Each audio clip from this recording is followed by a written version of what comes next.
सबको जय श्री कृष्ण, जय सिया राम। कथा लगभग सब लोगों को पता होगी कि आत्मदेव नाम के ब्राह्मण थे जिनके कोई संतान नहीं थी। तब उनके घर में संत ने एक फल दिया था, जो कि फल उनकी पत्नी ने गौ माता को दे दिया और गौ माता के गर्भ से गोकर्ण जी जन्मे और उनकी पत्नी अपनी सहेली के पुत्र को अपना पुत्र बना करके ले आई, जिसका नाम धुंधुकारी। धुंधुकारी इतना दुष्ट था कि उसने माता पिता की बिल्कुल नाक में दम कर रखा था, सारे उल्टे काम करता था। बंधुओं, एक पाप की लिस्ट है, थोड़ा ध्यान से सुनिएगा। कौन कौन से ऐसे पाप हैं जिनको करने वाला यदि भागवत की कथा नियमित रूप से सुन ले तो श्रीमद् भागवत जी उसको पाप मुक्त कर देती है। अच्छा, एक मेरी बात सुनिएगा, पाप मुक्त होने का मतलब ये नहीं होता कि हमने जो किया उसके जो दोष हैं वो खत्म हो जाएं और हम पवित्र हो जाएं। पाप मुक्त होने का मतलब है जो पाप हुआ है वो दोबारा ना हो, वो दोबारा ना बने, उसको पाप मुक्ति कहते हैं। पूर्व का नष्ट नहीं होगा, वो तो भोगना पड़ेगा आपको, लेकिन दोबारा ऐसा ना हो, इसको पाप मुक्त कहते हैं। अब यहाँ कुछ पाप के नियम पाप बताए हैं, ध्यान से सुनना। कौन कौन से? ये मानवा पाप कृतस्थ सर्वदा सदा दुराचार। एक पाप होता है दुराचरण। दुराचरण मतलब आप दूसरे को पाप करता हुआ देखते हो तो आपके मन में इच्छा होती है मैं भी करके देखूं। किसी को धुआं उड़ाता देखते हैं तो सोचते हैं हम भी करके देखें, बढ़िया आनंद आएगा। किसी को गलत करता देखते हैं तो लगता, ऐसा मन में भाव आता है इसको अच्छा तो लग रहा होगा। ये दुराचरण पाप है। हम दूसरे को देख करके अपने आचरण में लाने का प्रयास करते हैं, वो दुराचरण पाप है। सदा दुराचार रता विमार्ग का। दूसरा पाप क्या है? बोले जिस मार्ग पर जाने से माता पिता गुरु आचार्य सबने मना किया फिर भी उस मार्ग पर चलते हैं। मार्ग मतलब वो क्रिया, वो सोच, वो व्यवहार जिसके लिए सबने रोका है, हम फिर भी जानबूझ के अपने सुख के लिए उसको करते हैं, वो दूसरा पाप है। क्रोधाग्नि दग्धा। तीसरा पाप क्या है? बोले भयंकर क्रोध में रहना। भयंकर क्रोध किसको कहते हैं? सब लोग ध्यान से सुनिए। भयंकर क्रोध किसको कहते हैं? कि इतनी सी बात पर भी इतना चिल्लाना, इतना लड़ना, बर्तन तोड़ रहे हैं, एक दूसरे का मूड पकड़ के मार रहे हैं, गालियां दे रहे हैं, बहुत अपशब्द बोल रहे हैं। एक तो ये भयंकर क्रोधी व्यक्ति में एक तो ये आते हैं। दूसरे कौन आते हैं? जो एक बात को लेके महीनों तक गुस्सा रहते हैं। आज भी गुस्सा है, कल भी गुस्सा है, परसों भी गुस्सा है, 1 महीना 2 महीना 6 महीना तक गुस्सा ही नहीं जा रहा है। अरे क्या बताएं, प्राण निकल गए लेकिन अपना क्रोध नहीं छोड़ा।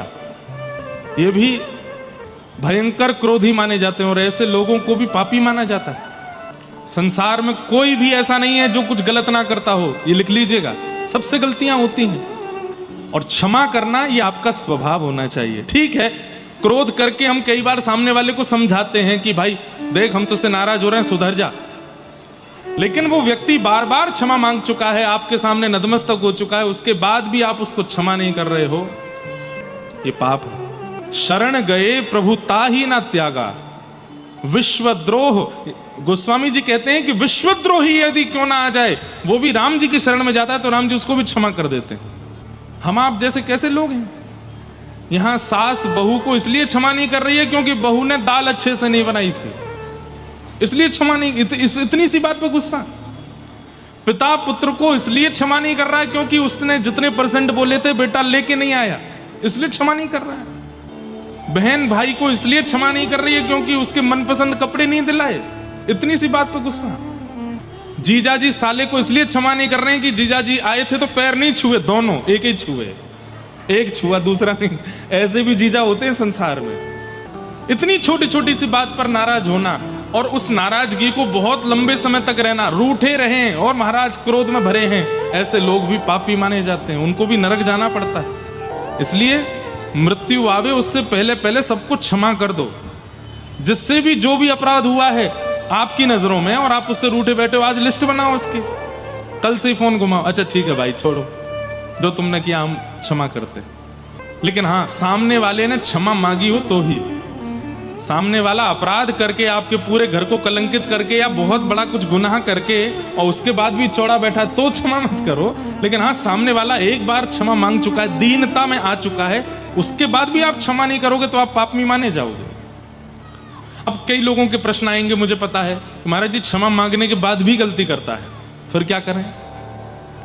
क्षमा मांगने के बाद भी गलती करे तो अगली बार ऐसा कह करके क्षमा करो कि अगर दोबारा किया तो जीवन में बात नहीं करेंगे, और फिर भी गलती करे तो फिर मत करना। आपने अपना कर्तव्य किया, एक बार की क्षमाई पर क्षमा किया।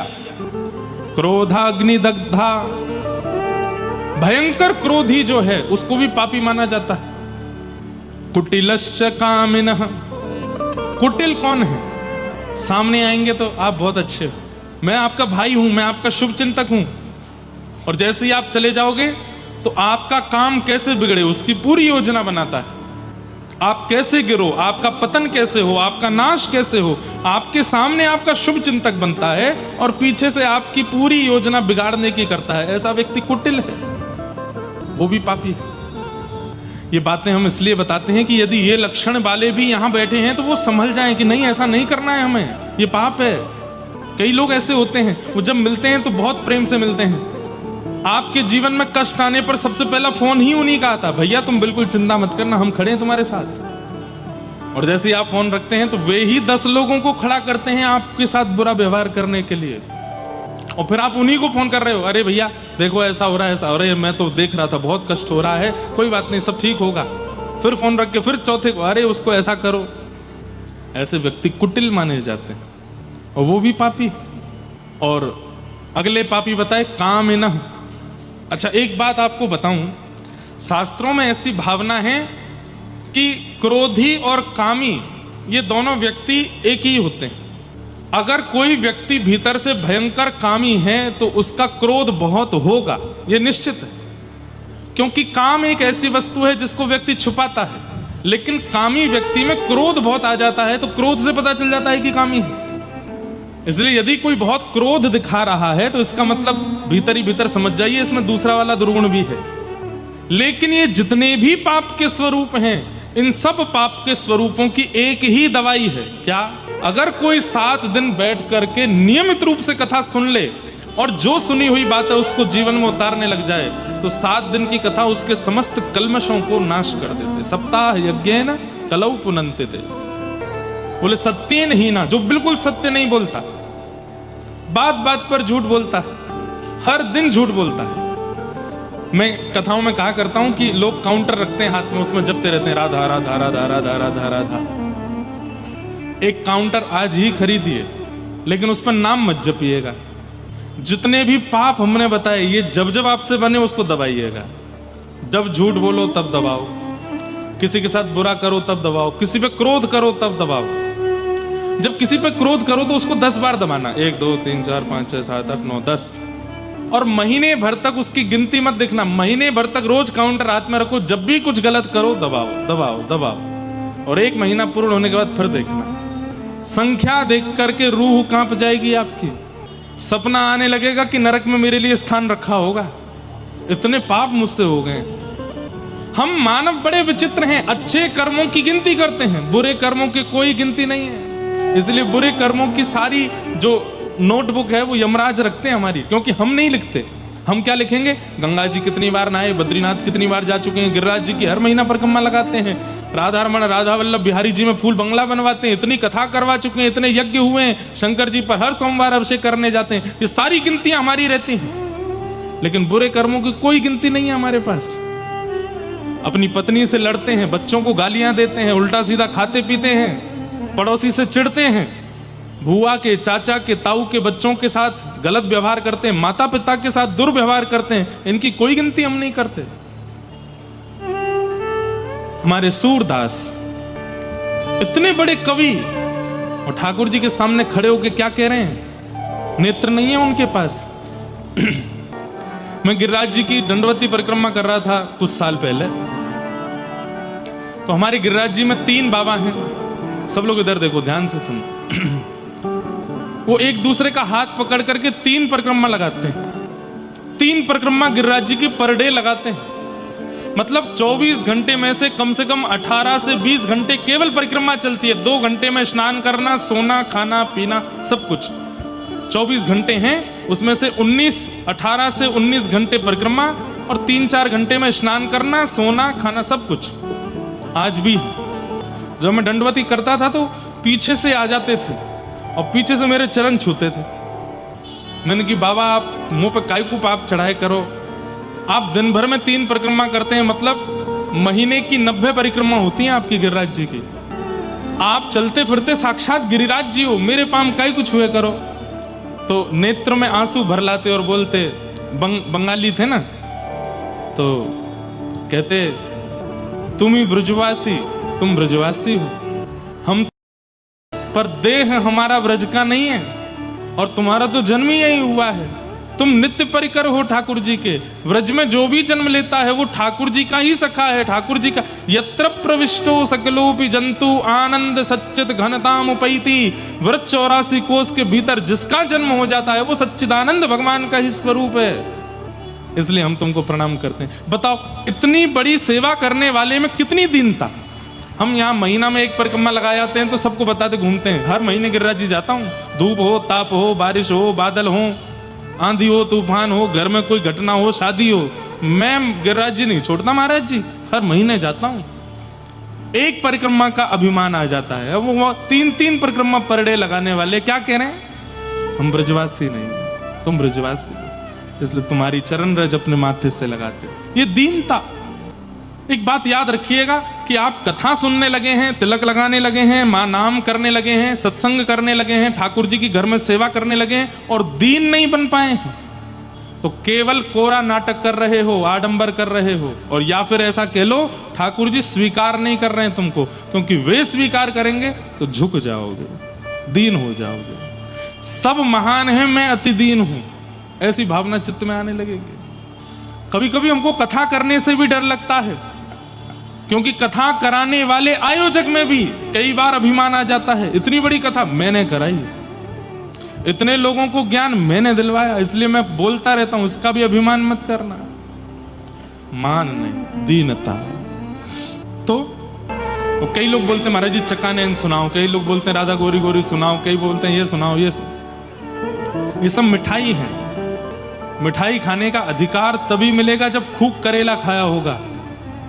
मिठाई खाने का अधिकार तभी मिलेगा जब शरीर में शुगर लेवल नॉर्मल होगा, और उसके लिए ज्ञान रूपी करेला आपको खाने पड़ेंगे। इसलिए हम कथा में पहले ऐसी योजनाएं, ऐसी भावनाएं, ऐसी सब चीजें सिखाते हैं कि आप मन बुद्धि चित्त से ऊपर उठ जाओ, तब गाओ जगन्नाथ चकानैन, तब गाओ राधा गोरी गोरी, तब गाओ ऐसो चटक मटक सो ठाकुर।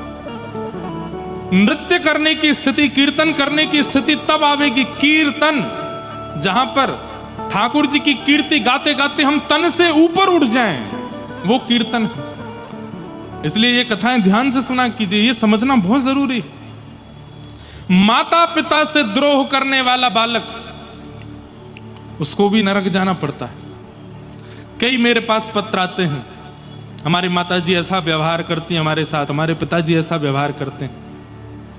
अब कहां तक कहें हम। आजकल युवा बहुत कथा सुनने लगे हैं। ऐसे ऐसे युवाओं के पत्र आए हैं कि आप यदि पढ़ लेंगे तो आपकी रूह कांप जाएगी। एक बालक कानपुर का, वो छुप छुप के मेरी कथा सुनने आता है। एक दिन मैं कहीं से जा रहा था तो बहुत रोया। मैंने उसको एकांत में बुला के पूछा क्या बात है। बड़ी मुश्किल से 10 मिनट पानी वानी पी के तब उसने बताया कि महाराज जी मैं पढ़ने में बहुत अच्छा हूं, सब कुछ बहुत अच्छा है। मैंने पिताजी को बोल भी दिया कि मैं जॉब करूंगा, आप जैसा कहोगे वैसा रहूंगा, मुझे महीने में एक कथा सुनने जाने दिया करो। इस बात से वो इतने नाराज हो गए, मेरी उनसे थोड़ी लड़ाई हुई, कथा में जाने दिया करो, नहीं माने। तो मैंने कहा अब क्या हुआ।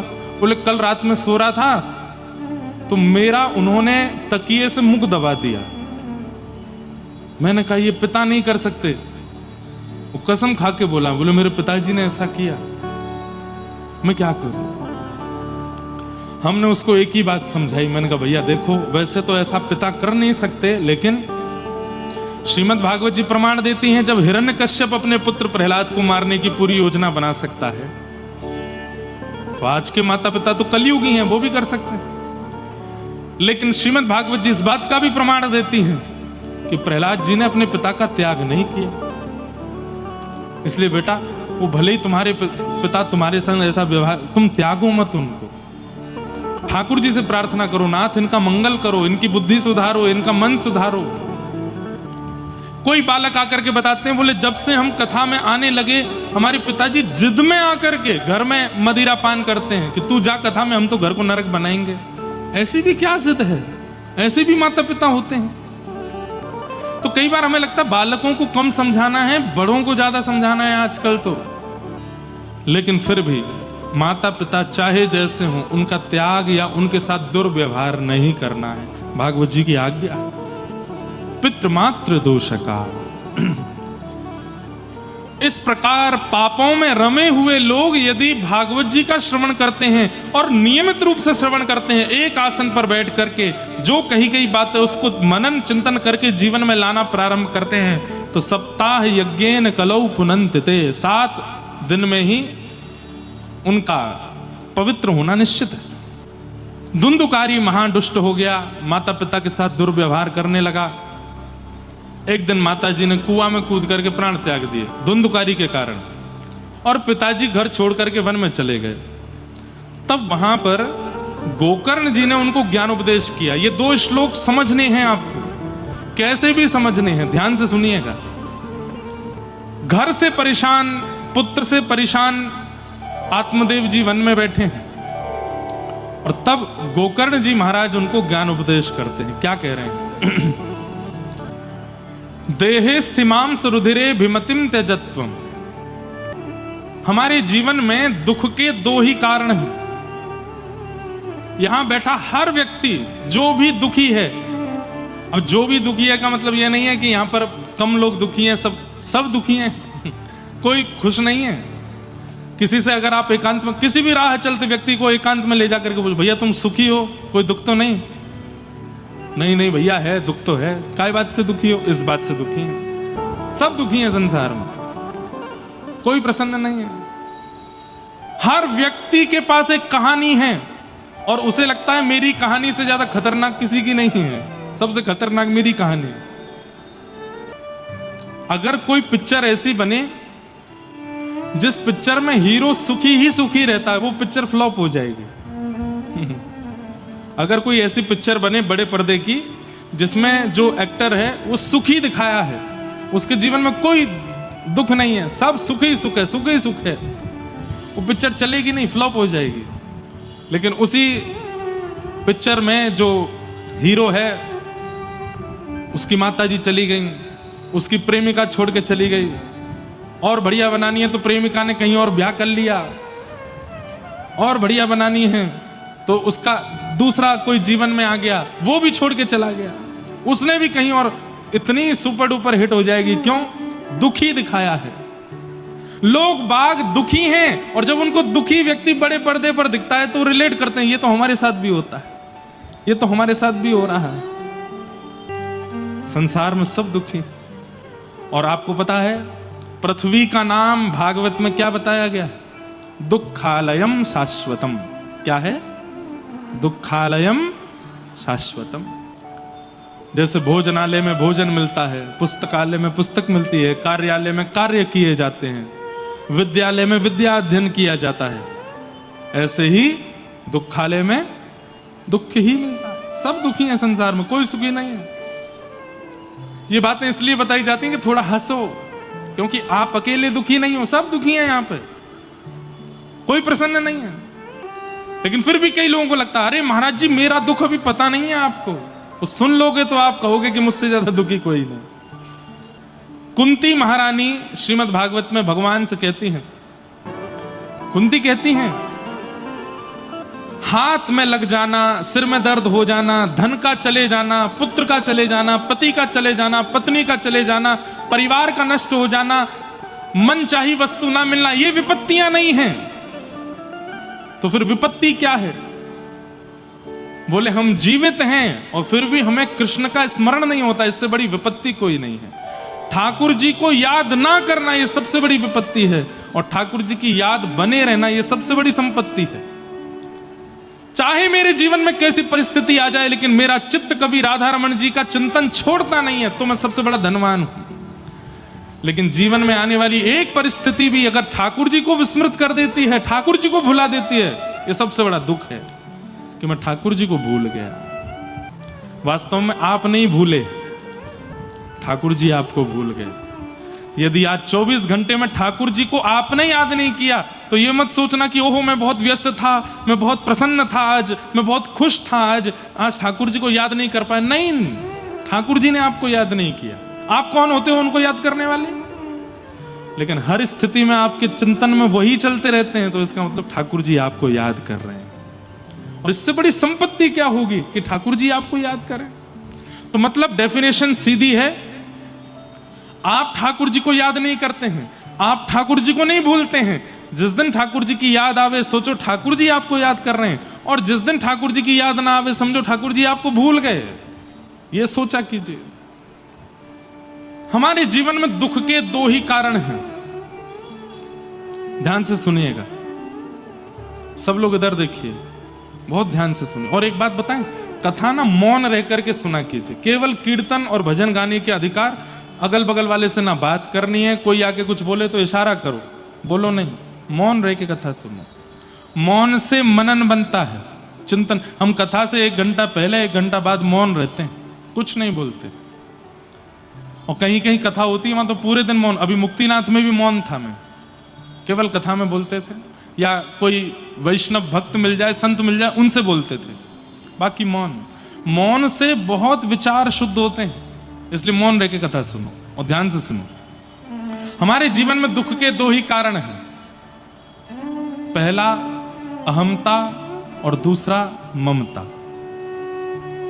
अहमता किसमें होती है, या अहमता का मतलब क्या होता है? मैं कुछ हूं, ये मानना, ये अहमत्व है। मैं आगरा का बहुत बड़ा सेठ हूं, मेरा इतने करोड़ का टर्नओवर है, मेरी पत्नी इतनी अच्छी है, मेरे बच्चे इतने अच्छे हैं, मेरा इतना बड़ा घर है, मैं बहुत बुद्धिमान हूं। अपने लिए बार बार सोचना कि मैं कुछ हूं, यह अहमत्व है। मैं कुछ भी नहीं हूं, सदा यही सोचो। अहमत्व कष्ट का पहला कारण, और कष्ट का दूसरा कारण क्या है? ममत्व। मेरी बेटी, मेरा बेटा, मेरा घर, मेरी मकान, मेरी गाड़ी, मेरा ये, मेरा वो। अहमत्व खुद पर होता है और ममत्व अपनों पर होता है, और ये 2 ही दुख के कारण है। तीसरा दुख का कारण हो नहीं सकता। वो व्यक्ति सदा सुखी जिसमें ना तो अहमत्व है और ना ममत्व है। एक दिन करके देख लो, एक दिन के लिए अहमत्व और ममत्व दोनों से ऊपर उठ जाइए। अहमत्व मतलब अपने आप को कुछ मत मानना, और ममत्व मतलब अपना कुछ मत मानना। उस दिन आप सबसे ज्यादा सुखी रहोगे, सबसे ज्यादा प्रसन्न रहोगे, आपसे ज्यादा खुश कोई नहीं होगा। और वही बात यहां पर गोकर्ण जी समझा रहे हैं। देहे स्थिमाम सरुधिरे भिमतिम त्यजत्वम। पिताजी, दुख का पहला कारण अहमत्व। अपने देह में, ये देह काय का बना है? मांस, रक्त, रुधिर, नस और ये त्वचा, इसका बना हुआ ये देह है। इसमें कोई ममता मत करो। अपने ऊपर अभिमान करने का अधिकार आपको तभी है कि ये देह आपकी मानता हो। आज अपने देह को बोल के देखिए, ए भाई, तू 28 साल का हो गया, तूने जब कहा तेरे को पेठा खिलाया, गुलाब जामुन खिलाया, झालमुड़ी खिलाई, और बताओ क्या खिलाया? छोले भटूरे खिलाए, और क्या खिलाया?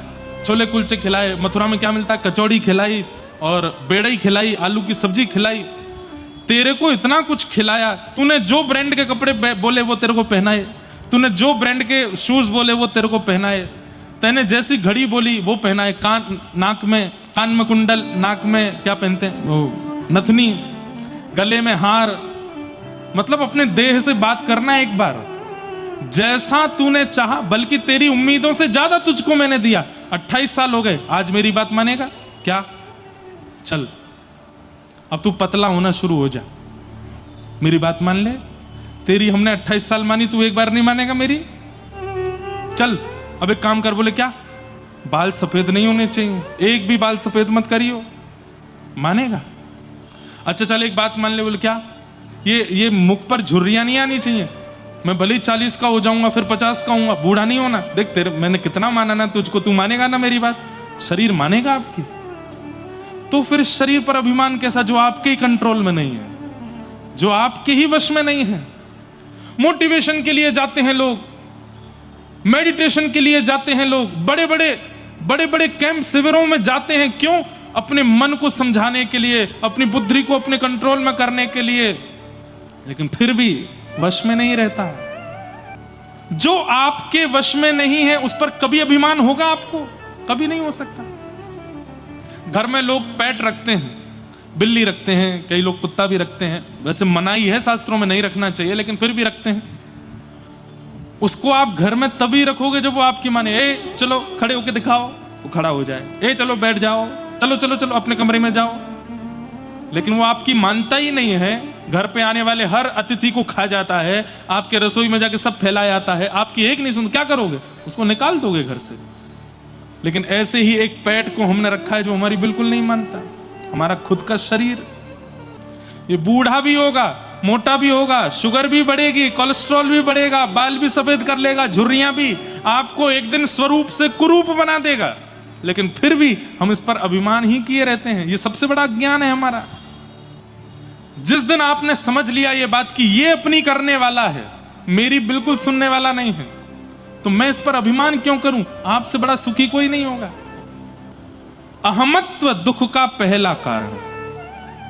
कई लोग समझ गए बात को, कई लोग कह रहे हैं बात तो बढ़िया कर रहे हैं, का खुद का भी तो शरीर है, ये अपने शरीर के लिए भी तो करते ही होंगे।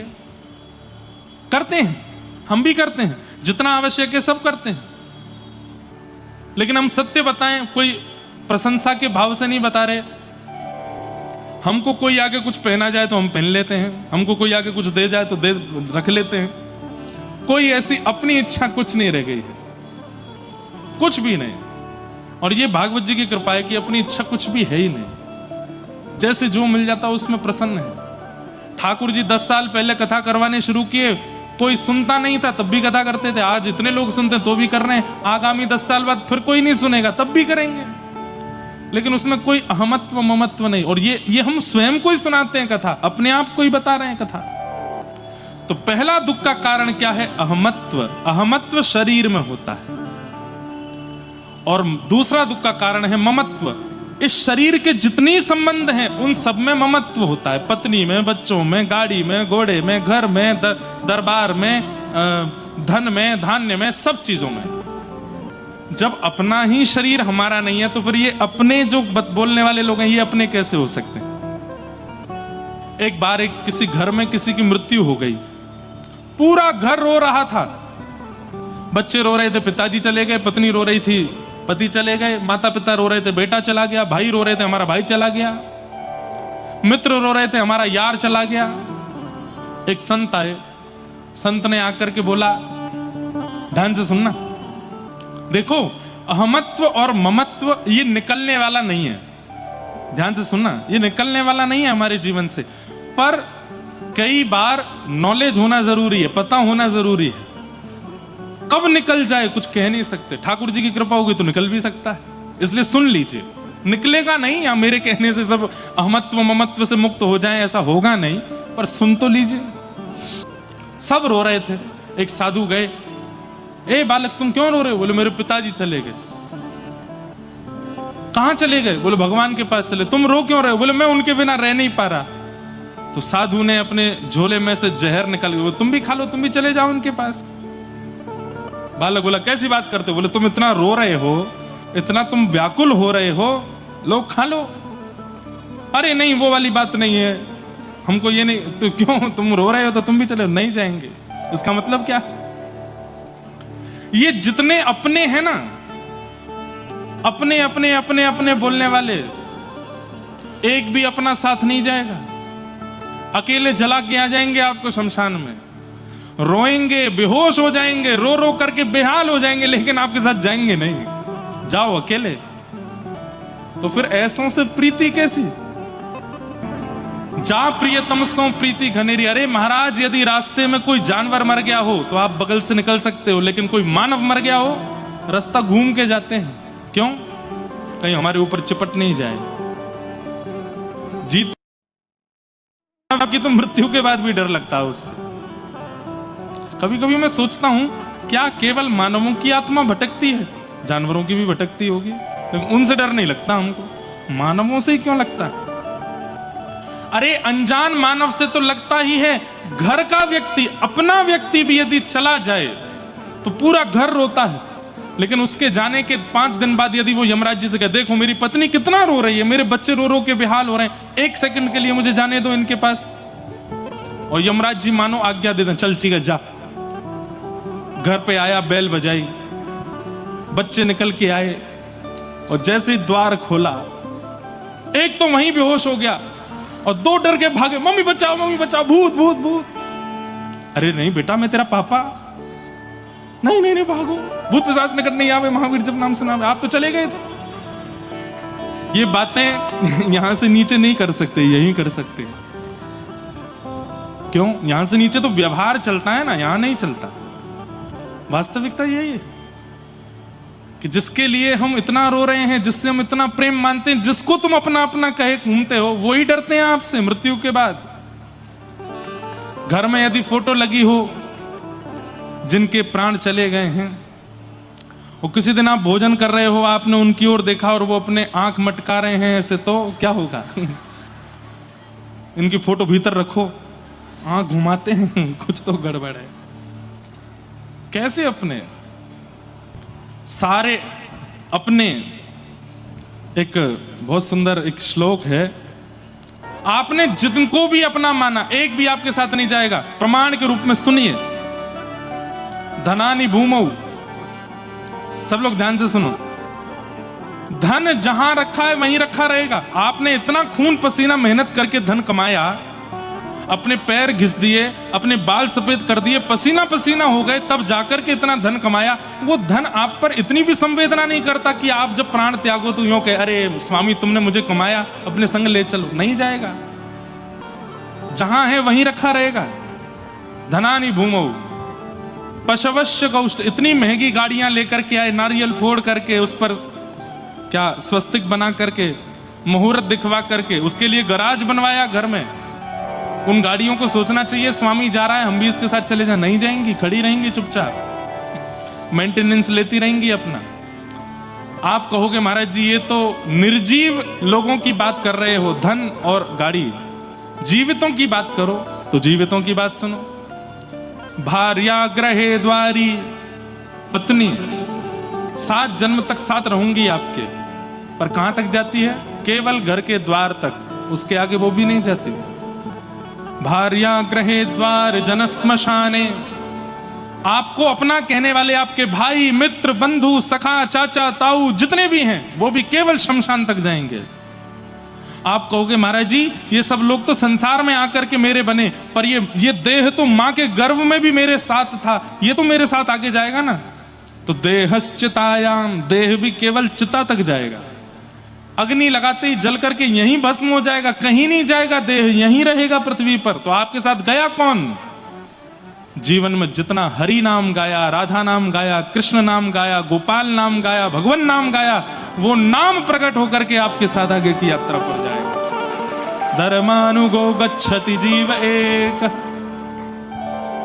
आपके द्वारा किया गया भगवद स्मरण, आपकी चिता में अग्नि लगने के बाद आपने जितने कर्म किए हैं अच्छे, जितने भी भगवान नाम गाए हैं, वो सब नाम रूप ही प्रकट हो जाएंगे, और वो आपकी आगे की यात्रा पर साथ जाते हैं। सीधी बात, अंत में साथ क्या जाता है? हमारे कर्म जाते हैं। बुरे किए होंगे तो बुरे जाएंगे, अच्छे किए होंगे तो अच्छे जाएंगे। पर अच्छे बुरे कर्मों से भी ऊपर उठ करके बात है, इधर देखो, यहां देखो, यहां देखो, यहां देखो। तो ये 2 चीजें जिनके जीवन में वो महादुखी हैं, अहमता और ममता। अब बात आए अगर हम सार्वजनिक रूप से करें तो हम लोगों जितने भी यहां बैठे हैं, हम सब में अहमता ममता है। बस किसी में बहुत ज्यादा है, किसी में थोड़ी कम है, और जिसमें कम है वो थोड़ा सा जो है ठीक है, और जिसमें बहुत ज्यादा वो नेक में दुखी हो जाता है। इसी बात से दुखी हैं। किस बात से? हम सोफे पर नहीं बैठे हैं और नीचे बैठ के कथा सुन रहे हैं, इसी बात से दुखी हैं। किस बात से दुखी हैं? वो हमारा पड़ोसी वो कूलर के आगे बैठा है, हम यहां बैठे हैं, इसी बात से दुखी हैं। तो दुख का कारण अहमता। अब यहां पर भी तो अहमत्व ही है कि मैं सोफे पर बैठूं। सोफे पर बैठने की इच्छा आत्मा की नहीं है, देह की। शरीर अभिमानी है, इसीलिए तो उसको सोफा चाहिए, इसीलिए उसको कूलर चाहिए, इसीलिए उसको ऐसा चाहिए वैसा चाहिए। तो पूर्ण रूपेण खत्म तो नहीं हो सकते, लेकिन मंद तो कर सकते हैं, थोड़े इनको सूक्ष्म तो कर सकते हैं। तो अहमत्व और ममत्व, इन दोनों के विषय में कैसे घटें अहमत्व और ममत्व? तो गिनती कीजिएगा कितने कितने कारण बताए हैं अहमत्व और ममत्व को विश्राम देने के। अहमत्व और ममत्व इन दोनों की स्थिति घटेगी कैसे? तब कहते हैं सबसे पहली बात बोले धर्मम भजस्व, धर्म को भजो। धर्म को भजो मतलब आचार्य जो कहते हैं, गुरुजन जो कहते हैं, शास्त्र जो कहते हैं, परिवार जो कहता है, माता पिता जो कहते हैं, उसका पालन ज्यादा से ज्यादा करने का प्रयास करो। यही धर्मम भजस्व है, पहली बात। दूसरा, त्यज लोक धर्मान, लोक धर्म में ज्यादा मत रहो। लोक धर्म किसको कहते हैं? इनको रिझाना, उनको मनाना, उससे बात करना बहुत जरूरी है। क्यों? बोले उससे मेरा काम बनेगा। घर पे आ रहे हैं, इनका सत्कार ऐसे ऐसे करना पड़ेगा। क्यों? बोले वो मेरा ये काम बनवाएंगे। स्वार्थ से किसी के प्रति संबंध बनाना, ये लोक धर्म है, इससे बचो। ज्यादा स्वार्थ में जीवन में मत रहिए। ठीक है, 4 रोटी कम खा लेंगे, लेकिन भाई स्वार्थ में किसी से प्रेम नहीं है तो फिर काहे को जाएं उसके पास? जबरदस्ती हजूरी कर रहे हैं, क्यों? इससे हमारा काम बनेगा। कई बार बोल दिया था, वो अंकल आ रहे हैं, उनके ना लेट के पांव छूना बच्चों को समझा देते हैं। क्यों? खुश हो जाएंगे। उससे क्या होगा? पिताजी 1100 का लिफाफा लाए होंगे, 2100 का देके जाएंगे। तुमको देखेंगे ना लेट के प्रणाम कर रहे हो। ये लोक धर्म है। ये बहुत लोगों को रिझाना, अपनी ओर आकर्षित करना, उनको बटरिंग करना, ये सब लोक धर्म में आता है। इससे बचो। ये ज्यादा बनावटी बनने की आवश्यकता नहीं है। धर्मम भजस्व त्यजलोक धर्मान। और तीसरा, साधु पुरुषों की सेवा कैसे करो? सेवा तो बहुत करते हैं, लेकिन एक चीज भूल जाते हैं, सेवस्य साधु पुरुषाम जहि काम तृष्णाम। काम और तृष्णा का त्याग करके उनकी सेवा करो। कोई कामना से किसी महाराज जी को प्रणाम मत करो। महाराज जी को प्रणाम करो, बच्चों पेपर अच्छे मार्क्स आएंगे। अब बच्चे लगे हैं महाराज जी को प्रणाम करने।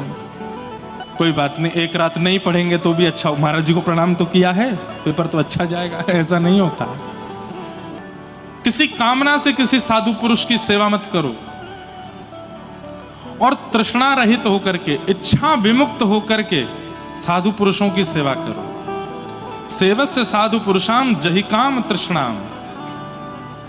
और अंतिम लक्षण बताया, अन्यस्य दोष गुण चिंतनमाश मुक्त्वा। 5वां लक्षण, दूसरे में दोष गुण देखना बंद कर दो। इसमें ये कमी है, इसमें ये कमी है। मैं कथाओं में कहा करता हूं, हमारी नेत्र इतने ज्यादा परफेक्ट हैं, इतने बढ़िया डिजाइन किए हैं भगवान ने, दोष चुटकियों में देख लेते हैं, गुण नहीं देख पाते। कहीं भी चले जाओ आप, कहीं भी, और छोड़ो, हमसे ही मिलने आ जाना। हमसे मिल जाने के बाद जब अपने 4 दोस्तों को लेके आना, ठीक है, हमसे मिलने, एक प्रैक्टिकल बता रहे हैं, और हमको मिल करके उनको भी मिलवा के जैसे सीख लेते हैं। परिवार के लोग अपने बेटे के लिए लड़की देखने जाएं तो लड़की देखते ही, लड़की वालों से मिलते ही जैसे ही गाड़ी में बैठते हैं, माता पिता पीछे वाली सीट पर, बुआ फूफा, जैसे ही लड़की के घर से निकलते हैं तो आगे से पिताजी सबसे पहले पूछें, हाँ भाई क्या रही? तो फिर बगल से माताजी बोलती हैं, बाकी सब तो ठीक है, लड़की के पाम बहुत बड़े हैं। दोष कितनी जल्दी देख लेते हैं। बुआ जी बोले, अरे नहीं नहीं, तुमने कान नहीं देखे उसके, कान भी ऐसे ही थे। फूफा जी बोलेंगे, वो सब तो ठीक है, समोसा बढ़िया था। पिताजी बोलेंगे, नहीं नहीं, चाय भी बढ़िया थी। उस व्यक्ति में गुण नहीं दिखा है। फिर अंत में जाकर के कहते, ठीक है, अच्छा है, गुण तो मिल ही गए हैं कुंडली में, हमको भले ही नहीं दिखे हो, कुंडली में तो दिख रहे हैं, कर दो ब्याह। मतलब मैं ये बात क्यों बता रहा हूं कि हम लोगों की दृष्टि में दोष बहुत जल्दी दिख जाता है, गुण नहीं दिखता। लेकिन आप जब कंठी पहनने लग जाते हैं, एकादशी करने लग जाते हैं, कथाएं सुनने लग जाते हैं, शास्त्राज्ञा गुरु आज्ञा के प्रति पालन करने लग जाते हैं, भक्ति मार्ग भक्ति पथ को स्वीकार कर लेते हैं, फिर क्या होता है? होता नहीं है, ये लक्षण है, सबके नहीं होता, पर किसी किसी का ऐसा हो जाता, उसको गुण ही गुण दिखते हैं। किसी व्यक्ति की लाख बुराइयां की गई हों, लेकिन वो सामने आके खड़ा हो जाए तो हम लोग क्या कहते हैं? भाई तूने उसकी इतनी बुराई की, लेकिन मुझे तो उसमें ये अच्छाई दिखी। सब में अच्छाई दिखने लग जाना, सब में गुण दिखने लग जाना, यह भी भक्ति का स्वरूप है। अहमता और ममता से बचना चाहते हैं तो यह भी एक पांचवा लक्षण है, दूसरे में दोष देखना बंद कर दो। और फिर अंतिम लक्षण क्या है? बोले सेवा कथा रसम हो नित्य राम पिबत्वम। ठाकुर जी की सेवा करो और कथा का नित्य पान करो, नित्य सेवन करो, नित्य कथाएं श्रवण करने लग जाओ। अहमत्व और ममत्व दोनों को बैलेंस करने के लिए ये 6 लक्षण हैं हमारे जीवन में आने चाहिए। इस प्रकार श्री गोकर्ण जी महाराज अपने पिताजी को ज्ञान उपदेश करते हैं। इस प्रकार महात्मा का प्रथम सर्ग और द्वितीय सर्ग पूर्ण हुए। अब हम भागवत जी के प्रथम स्कंद में प्रवेश करते हैं। भागवत जी में 3 बार सत्य की वंदना है, प्रारंभ में, मध्य में और अंत में। प्रारंभ में सत्यम परम धीमहि, मध्य में सत्यात्मकम त्वाम शरणम प्रपन्नाः, और अंत में भी सत्यम परम धीमहि। 3 बार सत्य को वंदन किया गया है। सत्य कौन है? जिसका कभी अंत ना होता हो उसको सत्य कहते हैं। जो हमेशा अपनी सत्ता में रहता है उसको सत्य कहते हैं। ना मैं सत्य हूं, ना आप सत्य हो, ना ये पंडाल सत्य है, ना ये संसार सत्य है, ना दिखने वाली कोई भी वस्तु सत्य नहीं है। ठाकुर जी सत्य हमेशा थे, हमेशा हैं, हमेशा रहेंगे, वही सत्य है। पर यहां सत्य के साथ एक उपसर्ग लगाया गया, क्या? परम सत्य। तो परम सत्य क्या है? तो आचार्य चरण कहते हैं कि ठाकुर जी सत्य हैं और भगवान का नाम परम सत्य है। नाम परम सत्य है। नाम परम सत्य क्यों है? भगवान बाद में आते हैं, नाम पहले आ जाता है। कल की अवतार अभी तक हुआ नहीं, लेकिन नाम पहले ही आ गया है। ऐसे ही कृष्णा अवतार जब हुआ तब हुआ, उससे पहले घोषणा पूरे विश्व में हो चुकी थी कि भगवान का द्वापर में अवतार होने वाला है। बोले कौन सा? कृष्णा अवतार। त्रेता में राम अवतार होगा बाद में, लेकिन पहले ही घोषणा हो चुकी है। कौन? रामावतार। नाम ठाकुर जी से भी ज्यादा बलवान है। क्यों? पहले आ जाता है और ठाकुर जी चले जाते हैं पर नाम सदा रहता है। दूसरी बात, ठाकुर जी चले जाते हैं पर नाम रहता है, और वही नाम भक्तों के चित्त में जिह्वा पर सदा रमे रमे रमे रमे एक दिन दोबारा उनको प्रकट कर देता है। इस कलिकाल में कितनी बार ठाकुर जी प्रकट हो चुके हैं। मीराबाई के लिए प्रकट हुए, सक्कूबाई के लिए प्रकट हुए, कबीरदास के लिए प्रकट हुए, सहजोबाई के लिए प्रकट हुए। कितनी बार ठाकुर जी प्रकट हो चुके हैं। नरसिंह मेहता के लिए प्रकट हुए। एक बहुत सुंदर प्रसंग नरसिंह मेहता का याद आया, सुनाऊं? नरसिंह मेहता का नाम सुना? नरसिंह मेहता गाते हैं, रास का पद गा रहे हैं। स्वयं महादेव लेकर के गए हैं नरसिंह मेहता को रास के अंदर। कैसे? नरसिंह मेहता जी का जब जन्म हुआ तो बोलते नहीं थे, बोलते नहीं थे। इनके माता पिता छोटी अवस्था में ही चले गए, अपनी दादी के साथ रहते थे। और नरसिंह मेहता के एक बड़े भैया थे जो इनसे इतने बड़े थे कि उनका ब्याह भी हो चुका था। भैया तो अच्छे थे, लेकिन भाभी को नरसिंह बिल्कुल भाते नहीं थे। बोले सास ससुर चले गए, मेरे पास इसको छोड़ के चले गए, देवर नरसिंह मेहता। तो इनकी दादी जो थी, जूनागढ़ में जितने भी संत आते थे सबके पास नरसिंह मेहता को ले जाके प्रणाम करवाती और सबसे एक ही आशीर्वाद दिलवाती, ऐसा आशीर्वाद दो। ये बोलने लगे, क्यों? बोले मेरे प्राण चले जाएंगे तो कम से कम बोल करके अपना जीवन तो चला लेगा, इसकी भाभी तो इसका ध्यान रखेगी नहीं। कहते हैं सब संतों को प्रणाम करते करते करते करते एक दिन देखा कि जंगल में जूनागढ़ में एक जटाजूटधारी त्रिशूलधारी एक महात्मा बैठे। वो महात्मा नहीं थे, महादेव ही थे। और दादी लेके गई नरसिंह मेहता जी को, बेटा प्रणाम करो, प्रणाम कर, महाराज जी को प्रणाम कर। जैसे नरसिंह मेहता अब इतने ट्रेंड हो चुके थे, 5 वर्ष के नरसिंह मेहता खूब लंबी दंडौत करते। और छोटा 5 वर्ष का बालक दंडौत करता है ना, अच्छे अच्छे महात्माओं का हृदय पिघल जाता है। अरे अरे बालक बस बस बस।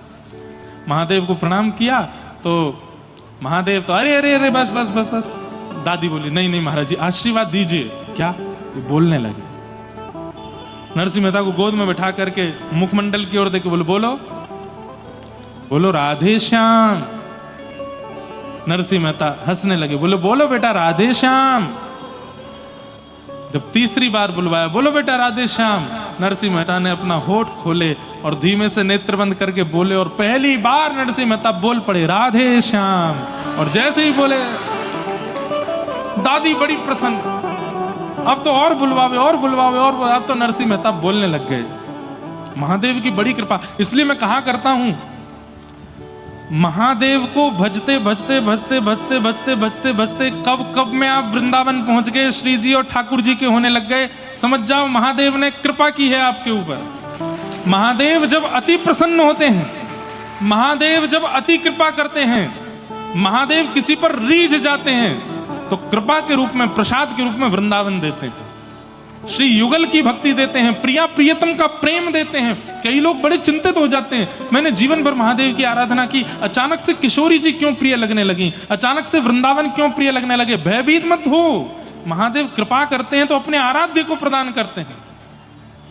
नरसिंह मेहता जी को फिर कथा तो बहुत लंबी है कि एक बार घर से निकाल दिया भाभी ने, तो रोते हुए इनकी दादी से ये पूछते थे मेरे माता पिता कौन हैं।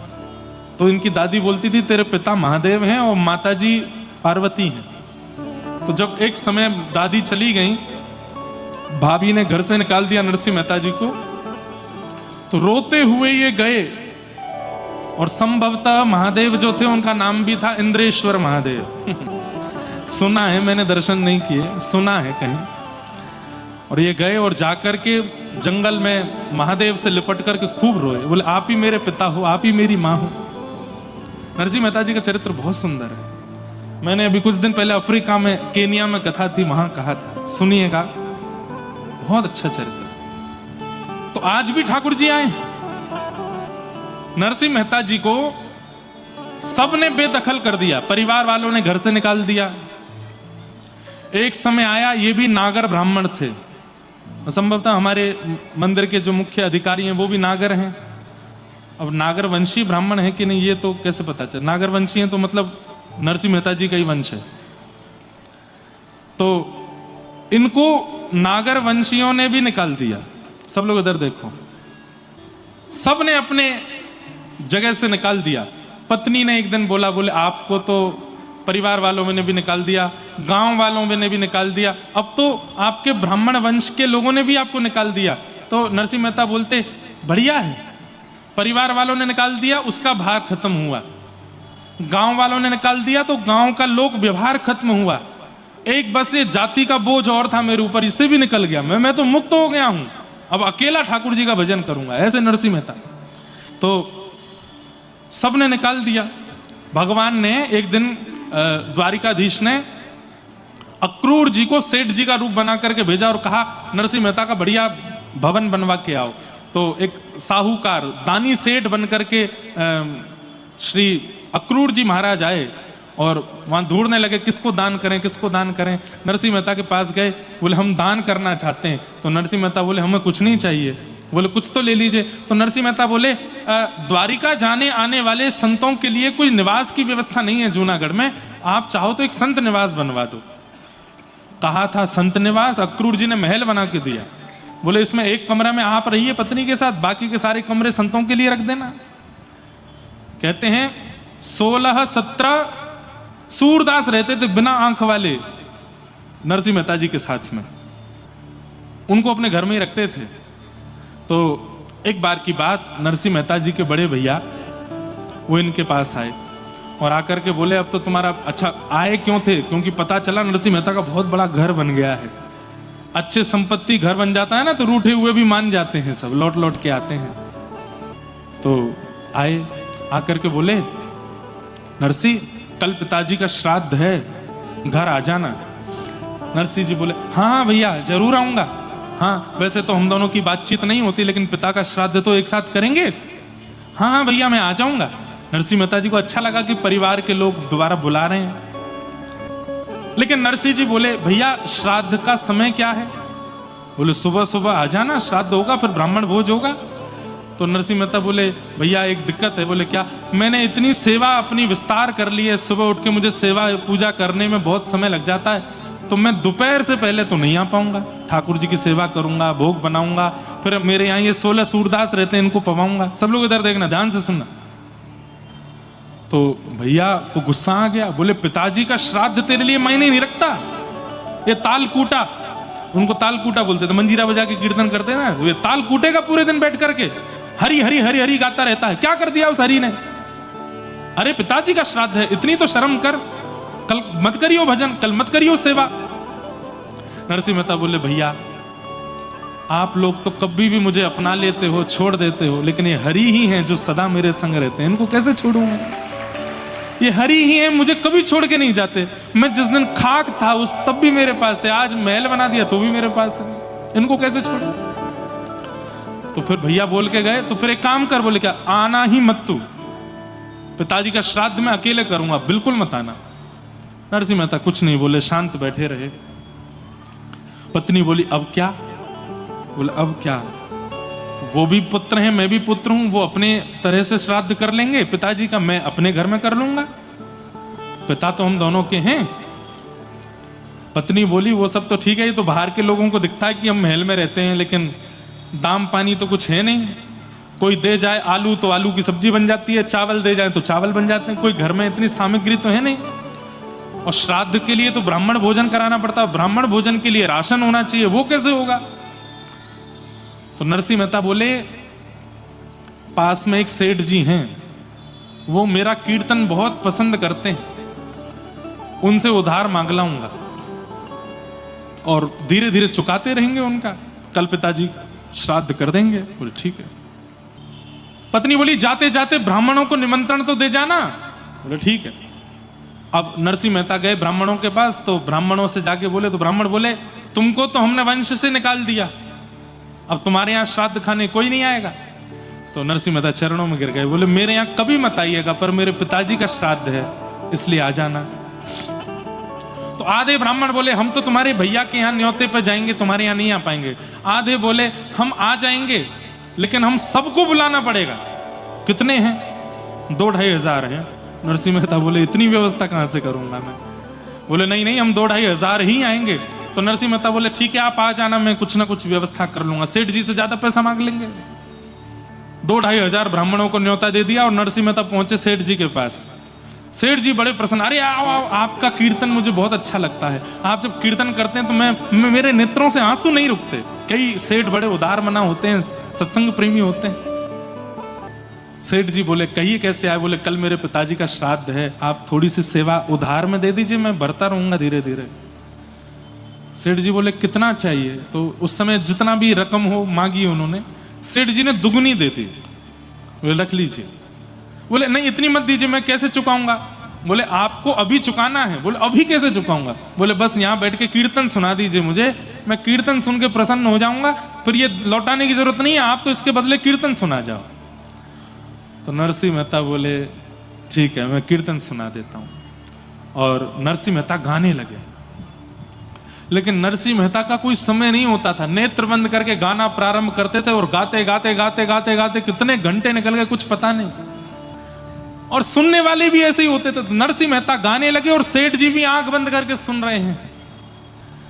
गाते गाते पूरी रात निकल गई, दिन हो गया और दिन भी निकलने लगा। रुक्मणी जी थोड़ी देर द्वारिका संभालो, मैं अभी आता हूं। कहां गए?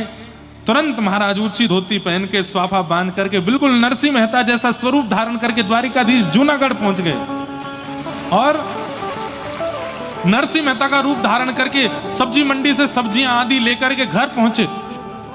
पत्नी ने आते, अरे कहाँ रह गए थे, मैं कब से? अरे देवी मैं क्या बताऊं, बस अब बाद में बताऊंगा सब बात, मैं लाया हूं सब्जी आदि सब लगाओ सेवा में, ब्राह्मण देवता सब आ रहे होंगे। 16 सूरदासों को लगाया सब्जी काटने पे, उनकी आंख ही नहीं है। ठाकुर जी ने धीमे धीमे अपने कहीं ना किसी को उंगली छुपा दी, किसी को कुछ छुपा दिया। उनको वैसे दुनिया नहीं दिख रही है, लेकिन सब्जी बढ़िया दिख रही है, सब काट रहे हैं, एक संग लग रहे हैं। और महाराज नरसिंह मेहता जी की पत्नी कह रही है आज इन लोगों को क्या हो गया, ये एक साथ सब सब्जियां काट रहे हैं, सब्जियां अमनियां कर रहे हैं। और वैसे काटना शब्द रसोई में प्रयोग नहीं करते, ठाकुर जी के में अमनिया, सब्जी अमनियां कर रहे हैं। और महाराज ठाकुर जी सिर पर बांध के स्वापी और कढ़ाई लेकर के छौंक लगा रहे हैं, हाथ में लेकर के बढ़िया चला रहे हैं। पत्नी से कह रहे हैं जल्दी जल्दी रोटी बनाओ और पूड़ी बनाओ। वो सेक सेक करके पूड़ियां दे रही है। ठाकुर जी एक तरफ सब्जी बना रहे हैं, दूसरी तरफ छन्नी से निकालते हैं, पूड़ियां निकाल निकाल के धरते हैं। बीच बीच में पसीना पहुंचते हैं। बोले आए तो नहीं ब्राह्मण? बोले आ रहे हैं। सौभाग्यशाली नरसिंह मेहता पिता के श्राद्ध में ठाकुर जी भोग बना रहे हैं, ठाकुर जी प्रसादी बना रहे हैं। और नरसिंह मेहता का मामूल वहां पे कीर्तन कर रहा है सेठ जी के यहाँ बैठ के। सेठ जी भी रो रहे हैं, नरसिंह मेहता भी रो रहे हैं। 12 घंटे से अधिक हो गए कीर्तन करते करते, और ठाकुर जी यहाँ सेवा कर रहे हैं।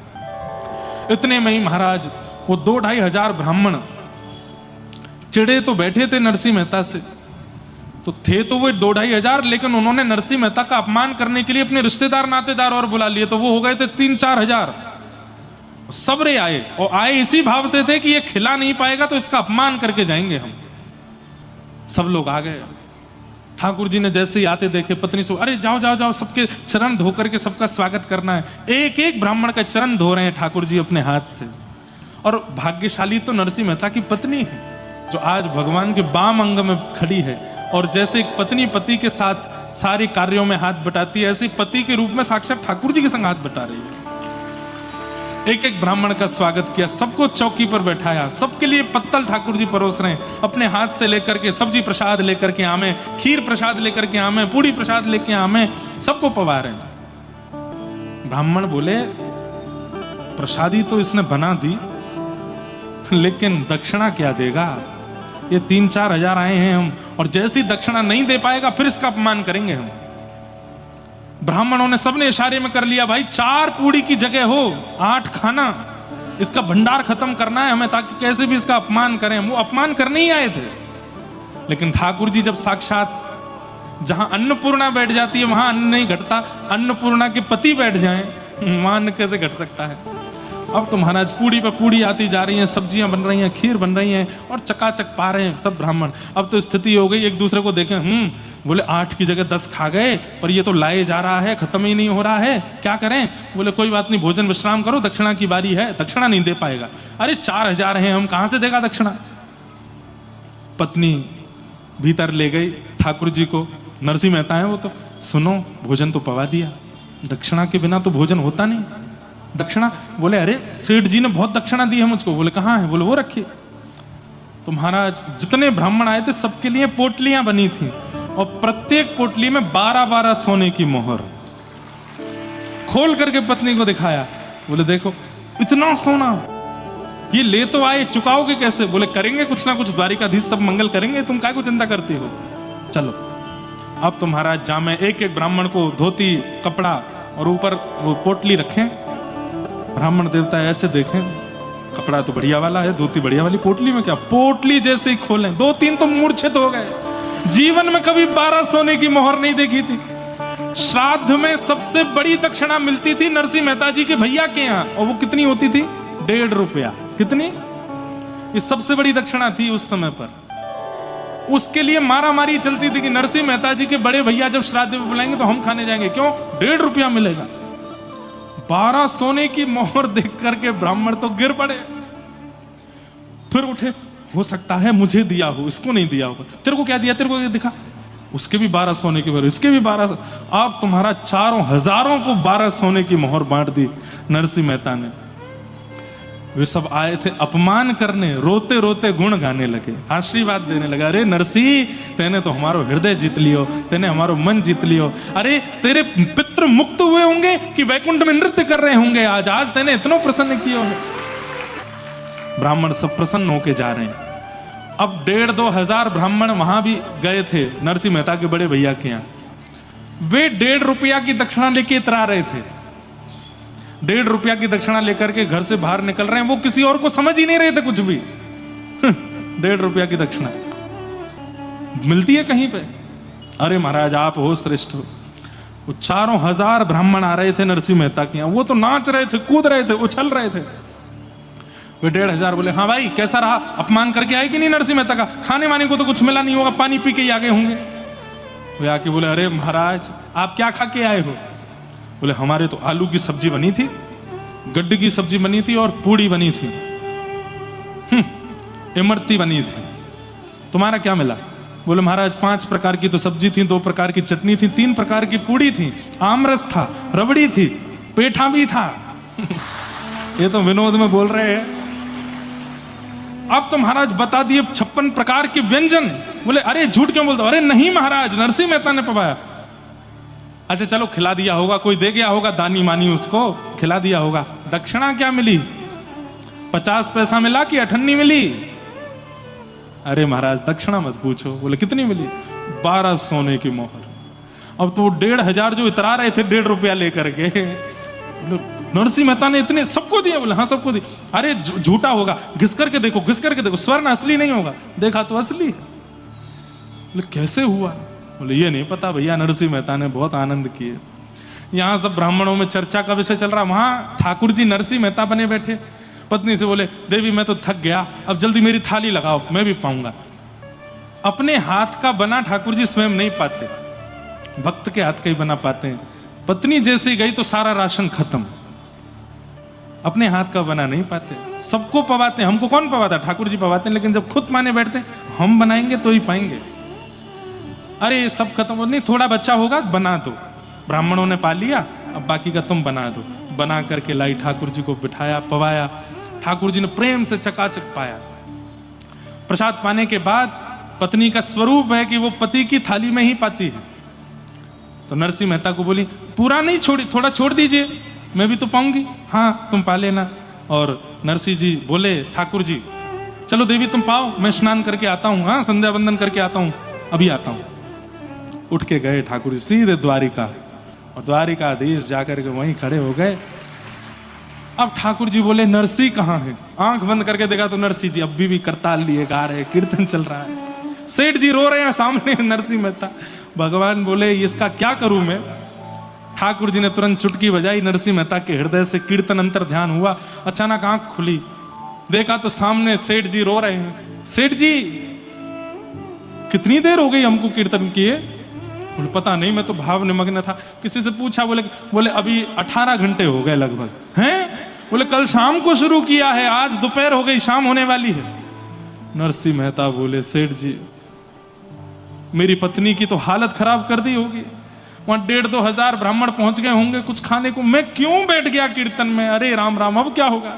हे द्वारिकाधीश रक्षा करना, हे मेरे श्याम सुंदर बचाना, हे रणछोड़ राय मेरी रक्षा करना। नरसिंह मेहता दौड़े, ओ कुछ 100-200 उधार लिए थे सेठ जी से, उनको दबाए, दौड़े घर पर। बोले सब्जी मंडी बाद में जाऊंगा, पहले घर देख लूं वहां सब ठीक तो है, कहीं मेरा घर तोड़ ताड़ तो नहीं दिया, पत्नी को कहीं गाली गलौज करके कुछ उठ पटांग करके तो नहीं गए होंगे ब्राह्मण। घर पर जाकर के देखा तो क्या पाया? आंगन में भैया नरसिंह मेहता जी की पत्नी बैठ करके प्रसाद पा रही है।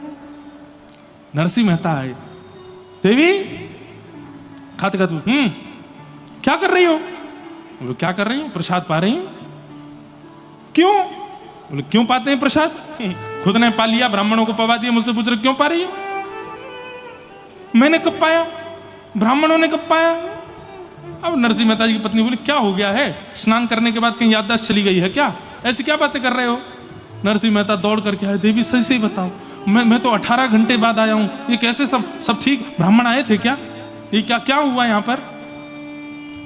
पूरा वृत्तांत बताया तो पत्नी बोली, आप नहीं थे यहाँ पे? बोले, मैं तो 18 घंटे बाद आया हूं। सेठ जी के यहाँ ऐसा निमग्न हो गए कीर्तन करने में, रोते रहे और रात दिन निकल गए। पत्नी बोली, ब्राह्मण भोजन हो गए, 4000 ब्राह्मण आए थे, आपने स्वयं भीतर जाकर के सामग्रियां सिद्ध की थी, और तो आश्चर्य की बात 16 सूरदास अमनिया कर रहे थे। आपने सारे ब्राह्मणों को पवाई, 4 प्रकार की सब्जी, 2 प्रकार की पूड़ी आदि आदि सब बनी थी। 12 सोने की मोहर और सुंदर वस्त्र आदि। आपने ही तो कहा था कि सेठ जी ने इतना दान दिया है, सबको बांटा। नरसिंह मेहता सिर पकड़ करके बैठ गए, रोए सो रोए, मैं नहीं था। क्या ये सच में हुआ है? बोले, हाँ हुआ है। 16 सूरदासों ने भी आकर के बताया, बोले आप ही तो थे, सब करा रहे थे। नरसिंह मेहता पत्नी का हाथ पकड़ करके बोले, द्वारिकाधीश आए थे, मेरे रणछोड़ राय आए थे, मेरे नाथ आए थे, मैं नहीं था उस रूप में। नरसिंह मेहता तो रोए सो रोए, पत्नी की हालत और ज्यादा। मेरा हाथ पकड़ करके एक गृहिणी के भाव से दक्षिणा दे रहे थे, मेरे 7 ब्राह्मणों के चरणों में प्रणाम कर रहे थे, मुझे क्या पता था कि वे परमात्मा है। नरसिंह मेहता बोले कहां बैठे थे? बोले यहीं बैठे थे। उस स्थान को प्रणाम करने लगे। क्या पाए थे? बोले इसी थाली में पाए थे। बोले थोड़ा मुझे भी दे दो ना, द्वारिकाधीश का प्रसाद है। पत्नी ने उनको भी दिया। और क्या क्या किया, वो सारी सामग्रियां देख करके नरसिंह मेहता खूब रोए। आज भी इस ब्रजमंडल में कई बार ठाकुर जी कितने भक्तों पर कृपा करने आज भी आते हैं और उस कृपा का अनुभव होता है। तो भगवान को बुलाता कौन है? नाम। ठाकुर जी का ही नाम उनको बुलाता है, इसलिए नाम ठाकुर जी से भी ज्यादा श्रेष्ठ है। परम सत्य भगवान के नाम को हम प्रणाम करते हैं। सब लोग ध्यान से सुनिए, थोड़ी देर विराज, पीछे जो खड़े हो गए बैठ जाओ। विषय, अधिकारी, संबंध और प्रयोजन अभी ले लेंगे, विराज जाओ। श्रीमद् भागवत का विषय क्या है? यहां 4 बातें इस श्लोक में बताई गई हैं। भागवत का विषय, भागवत का अधिकारी, भागवत का संबंध और भागवत का प्रयोजन। सबसे पहली बात, श्रीमद् भागवत का अधिकारी कौन है? नहीं, विषय क्या है? तो कहते हैं धर्म प्रयोजित कई तवोत्र परमो। हमारे चित्त में परम धर्म जागृत हो, इसको ही भागवत का विषय माना गया। धर्म और परम धर्म की एक बड़ी सुंदर और छोटी सी परिभाषा, अपने कल्याण की भावना धर्म है, सबके कल्याण की भावना परम धर्म है। अब इसमें भी एक और परिभाषा है, क्या? देह कल्याण की भावना धर्म है और आत्म कल्याण की भावना परम धर्म है। देह से किया गया कोई भी सत्कर्म धर्म है, आत्मा से किया गया सत्कर्म परम धर्म है। अनेक परिभाषाएं परम धर्म की, लेकिन हम कुछ बातें ध्यान से समझ करके उनका अनुभव करेंगे। जैसे देह क्रिया, आप देह से जो भगवत भजन करते हैं उसको धर्म कहा जाता है, लेकिन वही आत्मा से होने लग जाए, अंतः मन से होने लग जाए, अंतः करण से होने लग जाए तो वो परम धर्म है। जैसे कोई तुलना नहीं करेंगे बड़े छोटे की, लेकिन कथा सुनना ये धर्म नहीं है, ये परम धर्म है। क्यों? देह की क्रिया नहीं है, शरीर की क्रिया नहीं है, मन की क्रिया है, आत्मा की क्रिया। कथा सुनकर के आत्मा पवित्र हो रही है, बुद्धि पवित्र हो रही है, मन पवित्र हो रहा है, इसलिए परम धर्म है। ऐसे परम धर्म करने की अतिशय इच्छा प्रकट होने लग जाए, समझो यही भागवत का विषय है। कथा सुनने वाले व्यक्ति के परम धर्म की इच्छा प्रकट होती। धर्म प्रयोजित कई तवोत्र परमो, परम धर्म। परम धर्म का एक स्वरूप और है, मुझे बद्रीनाथ जाना है, मुझे केदारनाथ जाना है, मुझे गंगोत्री जाना है, मुझे यमुनोत्री, जगन्नाथपुरी नहीं जाऊंगा तो मैं ऐसा हो जाएगा। देह को पहुंचाने की भावना। और एक होती है कि नेत्र बंद करके आगरा में बैठे बैठे ही बद्रीनाथ, यहीं से केदारनाथ, यहीं से गंगोत्री, यहीं से यमुनोत्री, यहीं से जगन्नाथ, यहीं से द्वारिका। अपना मन इतना प्रगाढ़ हो चुका है कि हम मन से पहुंच जाते हैं। आप कहेंगे महाराज जी ये संभव तो नहीं है। होता है, होता है। आज भी कई आचार्य मन से भ्रमण करते हैं। नाभाजी जिन्होंने भक्तमाल की रचना की, उनके गुरुदेव श्री अग्रदास जी महाराज, ध्यान से सुनना, अग्रदास जी ध्यानस्थ बैठे थे और श्री नाभाजी दूर खड़े होकर के अपने गुरुदेव को पंखा कर रहे थे। तो अग्रदास जी से एक व्यक्ति, एक बहुत बड़े सेठ ने दीक्षा ली थी। वो सेठ विदेशों से माल लाना ले जाना करता था बड़ी बड़ी नावों में। ध्यान से सुनिएगा। तो श्री अग्रदास जी महाराज नेत्र बंद करके राघव जी और सिया जी का स्मरण मन में कर रहे थे और नाभा जी बाहर खड़े होकर के पंखा कर रहे थे। अग्रदास जी का एक शिष्य वो विदेश से कहीं बहुत सारा सामान नाव में लेकर के भारत आ रहा था और उसकी नाव एक समुद्र के बवंडर में फंस गई। तो नाव के जो चालक थे उन्होंने कहा, भैया अब हमारा दोनों का अंतिम समय है, अब प्राण जाने वाले हैं, क्योंकि इस बवंडर से हम बच नहीं पाएंगे, हमारे प्राण निकल जाएंगे, नाव हमारी पलट जाएगी, अंत में जिसको भी घर परिवार अपने इष्ट मित्र जिसको भी याद करना हो याद कर लो। उस व्यक्ति के चित्त में अग्रदास जी का स्मरण आ गया, क्योंकि उसके गुरु जी थे। अग्रदास जी का स्मरण करना, मेरे गुरुदेव भगवान स्वामी श्री अग्रदास जी महाराज, मैं प्राण त्याग रहा हूं, आपके चरणों में प्रणाम करता हूं, क्या करूं महानाथ, मेरी नैया डूबने वाली है समुद्र में। तो जैसे ही वो पुकारने लगा, किलोमीटरों दूर समुद्र के अंदर बवंडर में फंसा हुआ, और अग्रदास जी कहां थे? जयपुर के पास रेवासा, वहां विराज रहे थे, नाभाजी पंखा कर रहे थे। तो श्री अग्रदास जी के भ्रकुटी ऐसे होने लगी, और ध्यान में बैठे बैठे अग्रदास जी मन में विचार करने लगे, अरे ये कौन पुकार रहा है, मेरा कौन स्मरण कर रहा है। तो इतने में बाहर खड़े बैठे हुए पंखा जल रहे नाभाजी ने कहा कि गुरुदेव की माथा सुकुड़ क्यों रहा है। आपने तुरंत नेत्र बंद करके उनके भाव में प्रवेश किया। तो भाव में प्रवेश करके देखा कि कोई शिष्य दूर से पुकार रहा है। नाभाजी ने देखा कौन सा शिष्य पुकार रहा है, दौड़ करके उस शिष्य के पास गए तो देखा कि वो नाव में बवंडर में फंस रहा है। तो आप हाथ में पंखा लेकर के गुरुदेव को कर रहे थे, आपने जोर जोर से उस नाव की ओर करना प्रारंभ किया, और उस शिष्य की नाव बवंडर से बच के बाहर आ गई। बड़ी विचित्र कथा है। फंसी नाव किसी की, पुकारा गुरुदेव को, निकाला दूसरे शिष्य ने। बिना शरीर की क्रिया किए मन से सारी क्रिया हो गई। इसी को परम धर्म कहते हैं। और कथा सुनने वाला, आध्यात्म मार्ग में रहने वाला, गुरुजनों की सन्निधि में रहने वाला, खूब जप तप नियम करने वाला, धीरे धीरे धीरे धीरे धीरे ऐसा हो जाता है कि वो शरीर से फिर क्रिया नहीं करता, वो मन से क्रियाएं कर लेता है। आप कहोगे महाराज जी हम भी ऐसे घूम सकते हैं? नहीं, घूमने के लिए प्रयोग नहीं करोगे। फिर प्रयोग किसके लिए करोगे? आगरा में बैठे बैठे आंख बंद करके और बता दोगे कि श्री राधा रमण जी ने आज कैसी पोशाक पहनी है। आज नीली पोशाक पहनी है, सिर पर टेढ़ी पाग पहनी है, पाग में सुंदर मोती लगे हैं, पैरों में सुंदर ऐसे घुंघरू पहने हैं, आहा ऐसे कटाक्ष नेत्र हैं, ऐसी मधुर मुस्कान है। कहां तक कहें ये भी बता दोगे। ठाकुर जी ने खसका इत्र लगाया है, बड़ी सुंदर सुगंधी आ रही है। मन से पहुंच जाओगे। आज भी ऐसे महापुरुष हैं, नाम नहीं बोलूंगा नहीं तो भीड़ लग जाएगी वहां पे। आज भी ऐसे महापुरुष हैं जो अपनी मानसी में जाते हैं, और मानसी में जाते ही उनको अनुभव होने लगता है ठाकुर जी की मधुर भाव का। वृंदावन के एक महापुरुष, उनका नित्य नियम है, शाम 6:30 7 बजे के बीच में वो मानसी में जाते हैं। चाहे दुनिया में कुछ हो जाए, उतनी देर वो आंख बंद कर ही लेते हैं, और नेत्र बंद करके अपने मन में सुंदर निकुंज में श्री प्रिया प्रियतम के साथ लीला करते। 1 घंटे तक उनके तन को कोई छेड़ नहीं सकता। कई बार देखा गया कि भयंकर गर्मी में उनको सौ लुलानी पड़ती है, क्योंकि मानसी में वो किसी शिशिर ऋतु का स्मरण कर रहे थे। कई बार भयंकर सर्दी में उनको पसीने आ जाते हैं, क्योंकि मानसी में वो ग्रीष्म ऋतु का स्मरण कर लेते हैं। उन पर बाह्य प्रभाव नहीं होता, और इस प्रभाव की प्रथम सीढ़ी प्रारंभ होती है भागवत जी से। यही परम धर्म है। अपने देह से उठकर के मन बुद्धि से आप भगवत स्मरण करने लग जाओ।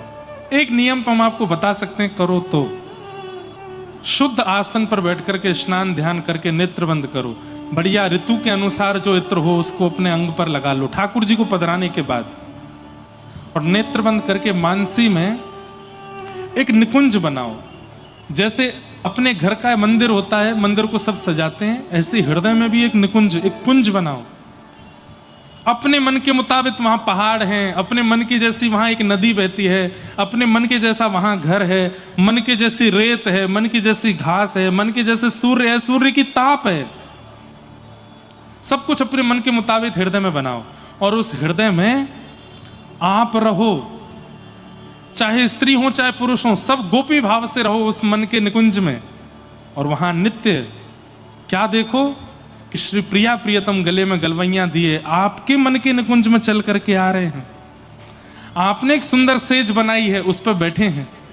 आपने कोई सामग्री बनाई है, उसको पा रहे हैं। आप गा रहे हो, वे नाच रहे हैं। कभी वे गा रहे हैं, आप नाच रहे हो। वे क्रीड़ा कर रहे हैं, खेल कर रहे हैं, और आप उनके साथ खेल रहे हो। ऐसा चिंतन करने लग जाओ। करते करते हर दिन एक नवीन चिंतन करो। हाँ, निकुंज वैसी रहनी चाहिए, नदी वैसी रहनी चाहिए, पहाड़ घर वृक्ष आदि जो मन के हैं वो वैसे ही रहने चाहिए। बस नित्य ठाकुर जी की पोशाक बदले और लीला बदले और प्रसाद बदले।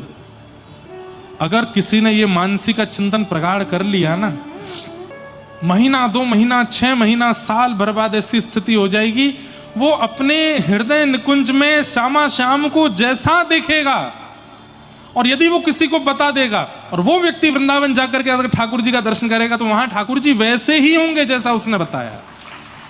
दुनिया से पहले उसको दर्शन हो जाएगा चित्त में। ये मानसिक रूप है। पर इसके लिए करना क्या पड़ेगा? सबसे पहला अन्न की शुद्धि, शुद्ध अन्न खाना पड़ेगा। दूसरा जल की शुद्धि। तीसरा व्यवहार की शुद्धि, किसी से गलत नहीं, कुछ लेना ना देना, मगन रहना, शांत रहते हैं, एकांत में रहते हैं, चिंतन में रहते हैं।